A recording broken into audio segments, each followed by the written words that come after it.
La suite de BFM Story, Staline craque, le jardin Éole dans le 19e arrondissement de Paris où étaient regroupés les consommateurs de crack est censé avoir été évacué ce matin. La maire de Paris s'est déplacée pour promettre notamment aux riverains le retour au calme. Alors que vont devenir ces toxicomanes et leurs dealers? Les riverains craignent déjà le retour des nuisances en bas des immeubles. On va en parler justement avec Mathieu qui habite sur place et qui est porte-parole du collectif Stop Crack Éole. Bonsoir Mathieu. Bonsoir. Nous sommes avec Pierre Licia qui est conseiller régional Île-de-France et porte-parole de Libre. Bonsoir Pierre. Bonsoir. Et Benjamin Camboulive, secrétaire Île-de-France du syndicat alternatif police CFDT. Bonsoir. Nous partons tout de suite sur place. Retrouver notre journaliste Simon Azéli de BFM Paris. Simon, vous êtes sur place. Est-ce qu'effectivement les toxicomanes ont évacué le jardin Éole? Bonsoir Olivier, oui ils ont évacué le jardin d'Éole mais ils se retrouvent dans la rue parce que rien n'a été défini pour ne serait-ce qu'une solution provisoire. Nous sommes actuellement dans ce parc, c'est là que les toxicomanes et les dealers se retrouvaient chaque jour pour consommer et acheter cette drogue. Un duplex inimaginable il y a 24 heures. On est dans le quartier depuis 14 heures environ. Les toxicomanes errent par dizaines dans les rues adjacentes. Certains ont pu rentrer dans le parc malgré un filtrage et sûrement à la recherche de produits stupéfiants. D'autres consomment tout simplement dans la rue. Vous le voyez peut-être sur ces images de Julie Rosaire. Les toxicomanes qui viennent d'être évacués pour la deuxième fois de l'après-midi par la police nationale. La police nationale les a déplacés quelques mètres plus loin. Ils sont partis et là ils sont en train de revenir. Ils étaient à peu près 50 à 60 à consommer et à acheter devant nous dans la rue. Nul doute qui devrait revenir d'ici quelques instants.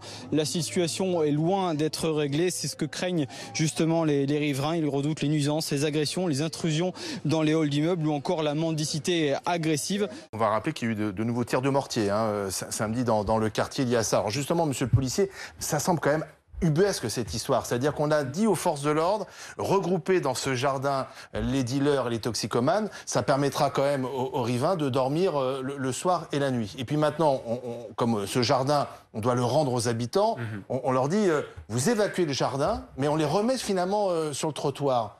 C'est sans fin cette histoire. Oui, et c'est avec nous, c'est le manque de cohérence dans la ligne politique qui nous manque. Parce que l'évacuation en elle-même, puisqu'on avait les tensions gravissime. Il y a eu un enfant de 2 ans, là, ça nous a tous retourné le ventre de voir ce petit garçon abîmé avec un coup de sac à main d'une femme toxicomane. Il y a eu les tirs de mortier auxquels vous faisiez allusion. On en profite pour dire qu'en aucun cas, quelle que soit la situation, et bien qu'on comprenne l'exaspération des riverains, on ne se fait justice soi-même, qu'on ne va pas sortir des problématiques par ce biais-là. Néanmoins, ces interventions, pour déloger des personnes toxicomanes au niveau de la police, c'est quelque chose de difficile, c'est quelque chose de périlleux. C'est un public qui, par définition, est imprévisible, qui peut céder à des crises de panique, de démence. Mais on fait ce travail-là. On fait ce travail-là parce qu'on doit le faire. On est requis pour le faire, pour rétablir l'ordre. C'est normal.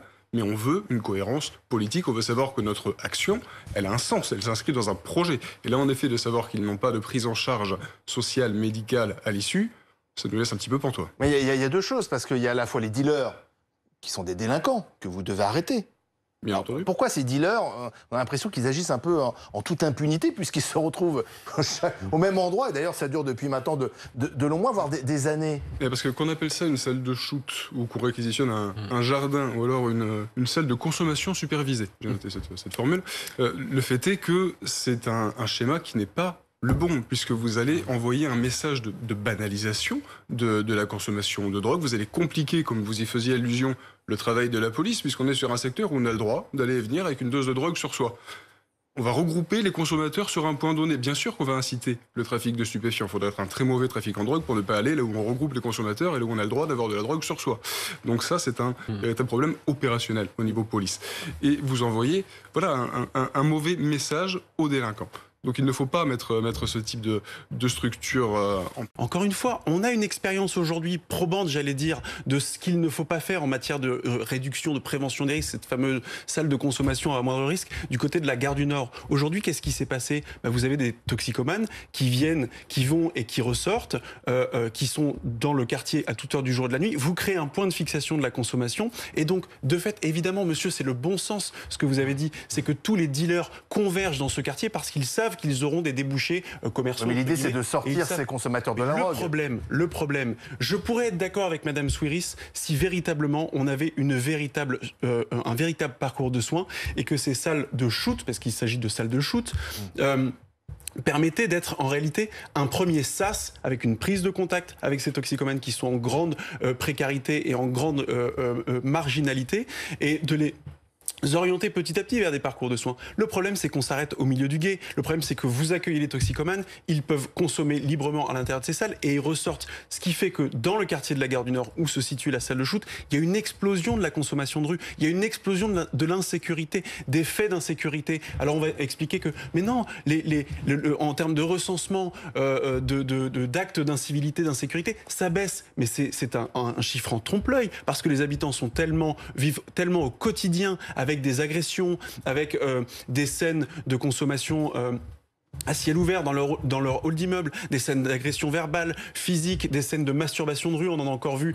enfin c'est quasiment quotidien malheureusement, que les riverains n'appellent plus les forces de police parce que tout simplement, messieurs les policiers, braves policiers, ne peuvent rien contre une addiction. Parce qu'on va dire que c'est la police. Pourquoi vous n'êtes pas sur place à évacuer tout le monde et être là tous les jours pour dissuader les gens de venir? Parce qu'il ne faudrait pas dissuader les dealers de venir aux abords de la salle de shoot, parce que si vous dissuadez les dealers, la salle de shoot n'a plus lieu d'être. Donc il y a une zone de tolérance, il y a un périmètre de tolérance. C'est vrai qu'il y a un périmètre de tolérance. On peut avoir de la drogue autour de cette salle de shoot. Il y a deux choses. Effectivement, quand vous mettez en place, avec l'autorisation de l'État, l'initiative de la mairie, une zone où la consommation est autorisée, bien sûr qu'il y a une tolérance pour venir avec sa dose, si vous voulez. Ça, c'est la nature même du dispositif qui le veut. Mais après, le décalage de perception entre le riverain qui voit le trafic de drogue en bas de chez lui et qui se dit mais que fait la police, comme vous dites, et le policier qui sait que le travail est fait, c'est pourquoi. Le travail de police, c'est à la fois occuper le terrain, faire du maintien de l'ordre, mettre des patrouilles, essayer de réinvestir les secteurs qui sont en proie au ravage de la drogue. Ça, c'est un travail de fourmi, il est fait néanmoins, et vous avez tout le travail d'investigation. Le travail d'investigation, c'est extrêmement long et ça prend beaucoup de temps, d'énergie, d'effectifs, et le temps que vous fassiez ce travail-là, les réseaux que vous avez démantelés, soit ils ont été remplacés, soit ils sont reconstitués. Donc c'est le mythe de Sisyphe, vous savez, c'est toujours un éternel recommencement.